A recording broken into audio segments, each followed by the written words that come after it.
ಮನಸ್ಸಿನಾಗ ಸಂತೋಷ ಅನ್ನಿಸ್ತೈತಿ, ಇನ್ನೊಬ್ಬನಿಗೆ ಅವ್ರಿಗೆ ಗಿಫ್ಟ್ ಕೊಡಬೇಕಪ್ಪ ಅಂತ.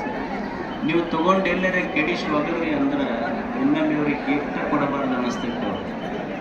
ಹಂಗೆ ಜೀವನ ಅನ್ನೋದು ದೇವರು ಕೊಟ್ಟ ಗಿಫ್ಟ್ ಇದೆ. ಮತ್ತು ಇದನ್ನು ಚಂದ ಬದುಕಿದ್ವಿ ಅಂದ್ರೆ ಮತ್ತೊಮ್ಮೆ ನಮ್ಗೆ ಗಿಫ್ಟ್ ಕೊಟ್ಟು ಕಳಿಸ್ತಾನ.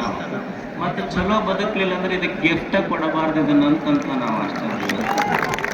ಋಷಿಗಳು ವಿಚಾರ ಮಾಡೋದು, ಈ ದೇಶದ ಋಷಿಗಳು ಮನುಷ್ಯ ಹೆಂಗೆ ಬದುಕಬೇಕು, ವ್ಯಸೇಮ ದೇವ ಹಿತಂ ಯದಾಯು, ಮನುಷ್ಯ ಹೆಂಗೆ ಬದುಕಬೇಕಂದ್ರೆ ಈ ಜೀವನವನ್ನು ಕೊಟ್ಟ ದೇವರೇ ಸಂತೋಷ ಪಡ್ಬೇಕಂತ, ಇವನಿಗೆ ಜೀವನ ಕೊಟ್ಟಿದ್ದಕ್ಕೆ ನನಗ ಸಂತೋಷ ಆತಂತ ದೇವ್ರ ಸಂತೋಷ ಪಡಬೇಕು.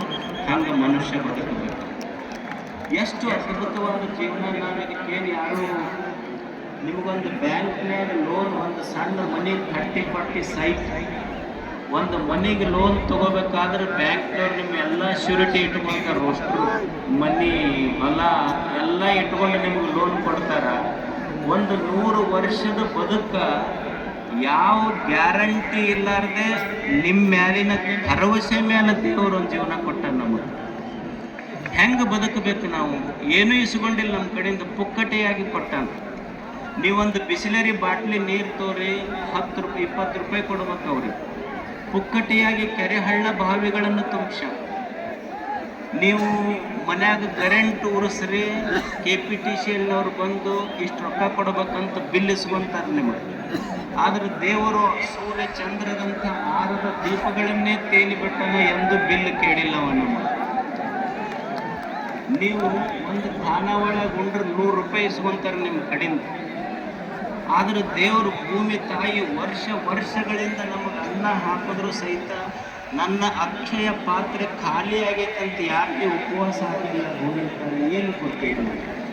ನೀವೊಂದು ಸೈಕಲ್ ತೊಗೊಂಡು ಅಡ್ಡಾಡ್ತೀರಿ, ಒಂದು ಸೈಕಲ್ ಮೋಟ್ರ್ ಪಂಚರ್ ಆದ್ರೆ 10 ರೂಪಾಯಿ ಕೊಟ್ಟು ಹವಾ ಹಾಕಿಸ್ಕೊಂಡು ಬರ್ತೀರಿ. ಈ ದೇಹ ಅನ್ನುವಂಥ ಒಂದು ತೊಗಲಿನ ಟ್ಯೂಬ್ನೊಳಗೆ 9 ರಂಧ್ರ ಇಟ್ಟು ಸಹಿತ ಇದನ್ನ ಹವಾ ಹೋಗಲಾರ್ದಂಗೆ, ಪಂಚರ್ ಆಗಲಾರ್ದಂಗೆ ಇಟ್ಟಾನಲ್ಲ ದೇವರು. ಇದಕ್ಕಿಂತ ದೊಡ್ಡದು ಏನಿದೆ? ಮತ್ತು ಇಷ್ಟೇ ಅಲ್ಲ, ನಾವು ಹುಟ್ಟುವುದಕ್ಕಿಂತ ಮುಂಚೆನೆ ನಮ್ಮ ಸಲುವಾಗಿ ನಮ್ಮ ತಾಯಿ ಎದೆಯಾಗ ಹಾಲಿಟ್ಟು ನೀ ಬದುಕಂತ ಕಳಿಸಿದಾನಲ್ಲ, ಇನ್ನೂ ಏನು ನಮಗೆ ದೇವರು ಮಾಡಬೇಕು? ಇಷ್ಟೆಲ್ಲ ದೇವರು ಕರುಣಿಸಿದಾನೆ. ಆದರೆ ಮನುಷ್ಯ ಇಷ್ಟೆಲ್ಲ ಕೊಟ್ಟರು ಅಳಾದ ಮಾತ್ರ ಬಿಟ್ಟಿಲ್ಲ. ನಾವು ಏನು ಕೊಟ್ಟರು ಸಹಿತ ಅಳಾದ ಬಿಟ್ಟಿಲ್ಲ. ನಾವು ನೀವೊಂದು ಕೋಗಿಲೆ ಇರ್ತೈತೆ ಗಿಡದಾಗ, ಬರೇ ಚಿಗುರು ಬಂದ್ರೆ ಹಾಡ್ತೈತೆ. ಕೋಗಿಲೆ ಇರ್ತೈತಿ, ಚಿಗುರು ಬಂದ್ರೆ ಹಾಡ್ತೈತಿ. ಇನ್ನೂ ಹಣ್ಣು ಬಿಟ್ಟಿಲ್ಲ, ಬರೇ ಚಿಗುರು ಬಂದ್ರೆ ಹಾಡ್ತೈತಿ. ಒಂದು ನವಿಲು ಇರ್ತೈತಿ, ಮಳೆ ಆಗಿಲ್ಲ, ಬರೇ ಮೇಘಗಳ ತೇಲಿದ್ರೆ ಸಾಕು ಕುಣಿತೈತಿ. ಒಂದು ನವಿಲ ಬರೇ ಮಳೆ ಬಂದಿಲ್ಲ, ಮೇಘಗಳು ತೇಲಿದ್ರೆ ಕುಣಿತೈತಿ. ಒಂದು ಕೋಗಿಲೆ ಇನ್ನೂ ಹಣ್ಣ ಬಿಟ್ಟಿಲ್ಲ, ಚಿಗುರು ಬಂದ್ರೆ ಹಾಡ್ತೈತಿ. ದೇವ್ರು ಇವನು ಮನಿ ತುಂಬ ಹಣ್ಣು ಇಟ್ಟಾನ, ಇವ ಹಾಳಾಕತ್ತಾನ. ಗಿಡ ಕೇಳ್ತಿ, ಯಾಕೋ ಅದು ಆ ಕೋಗಿಲೆಗೆ ಬರೇ ಚಿಗುರು ಕೊಟ್ಟು ನಗತೈತಿ, ಹಾಡಾಕತ್ತೈತಿ. ನಿನ್ನ ಮನಿ ತುಂಬ ಹಣ್ಣು ತುಂಬಿ ನೀ ಯಾಕೆ ಹಾಳಾಕತ್ತಿ ಅಂದ್ರೆ ಇನ್ನೂ ರೇಟ ಬಂದಿಲ್ಲ ನನಗೆ ಮಾರಾಟ ಅಂತ. ಅಂದ್ರೆ ನಿಸರ್ಗ ಅಷ್ಟು ಸಂತೋಷವಾಗಿ ಐತಿ, ಅಳಾದು ಬಿಟ್ಟಿಲ್ಲ. ಯಾಕೆ ಅಳಾದು ಬಿಟ್ಟಿಲ್ಲ ಅಂದ್ರೆ ಏನ್ರಿ, ನಮಗೆ ಕೈ ಹಿಡಿದವ್ರು ಎಲ್ಲರೂ ಕೈ ಕೊಟ್ಟಾರ. ನಮಗೆಲ್ಲರೂ ಕೈಯೇ ಬಿಟ್ಟಾರ, ಕೈ ಕೊಟ್ಟಾರ. ಕೈ ಕೊಡಬೇಕಾಗ್ತೈತಿ. ಈಗ ನೀವು ಸೈಕಲ್ ಕಲಿತೀರಿ, ಎಲ್ಲಿವರೆಗೆ ಕೈ ಹಿಡಿತಾರ ಅಲ್ಲಿವರೆಗೆ ಸೈಕಲ್ ಬರೋದಿಲ್ಲ. ನಿಮಗೆ ಕಲಿಸೋರು, ನಿಮ್ಮ ಜೊತೆಗಿದ್ದವ್ರು ನಿಮ್ಮ ಸೈಕಲ್ ಕೈ ಬಿಟ್ಟಾರಂತ ಸೈಕಲ್ ನಡ್ಸಕ್ಕೆ ಬಂದೈತಿ. ನಮ್ಮ ಜೀವನದಾಗ ನಮ್ಮ ಕೈ ಹಿಡಿದವರು ನಮ್ಮ ಕೈ ಬಿಟ್ಟ ಮೇಲೆ ಜೀವನ ನಡ್ಸಕ್ಕೆ ಗೊತ್ತಾಗ್ತೈತಿ. ಮನುಷ್ಯಾಗಿಲ್ಲ ಅಂದ್ರೆ ಗೊತ್ತಾಗೋದಿಲ್ಲ. ಅದಕ್ಕೆ ಗೊಣಗಬಾರ್ದು. ಎಲ್ಲ ಕಳ್ಕೊಂಡಿವ್ರಿ ನಾವು ಜೀವನದಾಗ, ಎಲ್ಲ ಕಳ್ಕೊಂಡಿವಿ ಅಂತ ಗೊಣಗಬಾರ್ದು ಮನುಷ್ಯ.